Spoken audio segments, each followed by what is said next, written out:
സുഹൃത്തുക്കളെ, എവിടെ പോയാലും ഒരു മലയാളി ഉണ്ടാവുമെന്ന് പറയാറില്ലേ? നേപ്പാൾ മലയാളിനെ കണ്ടാലോ?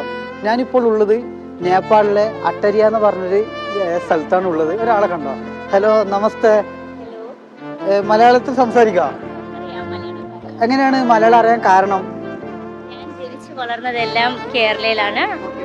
എൻ്റെ അമ്മയും അച്ഛനും എല്ലാം ഞങ്ങൾ നേപ്പാളിയാണ്. അമ്മയും അച്ഛനും നേപ്പാളിയാണ്. പക്ഷേ അവിടെ ജോലി ഉള്ളത് കൊണ്ട് ഞങ്ങൾ ജനിച്ചു വളർന്നതെല്ലാം അവിടെ. ഞാൻ 10 ക്ലാസ് വരെ എൻ്റെ പഠിത്തം അവിടെ തന്നെയായിരുന്നു. 10ാം ക്ലാസ് വരെ. ഞാൻ ജനിച്ചു വളർന്നത് കോട്ടയം ജില്ലയിലാണ്. അത് തന്നെ. ഞാൻ നേപ്പാളിൽ അത്തരിയ എന്ന് പറഞ്ഞ സ്ഥലത്താണ്. ഗംഗടി അത്തരിയ എന്ന് പറഞ്ഞ സ്ഥലത്താണ്. അതായത് മലയാളം ഏകദേശം മൊത്തം അറിയാം. മലയാളം എല്ലാം അറിയാം എനിക്ക്. നല്ലതായിട്ടും അറിയാം മലയാളം സംസാരിക്കാൻ. എനിക്ക് ഫേവറേറ്റ് അവിടുത്തെ അപ്പം, ഇഡലി, ദോശ എല്ലാം എൻ്റെ ഫേവറേറ്റ് ആണ്.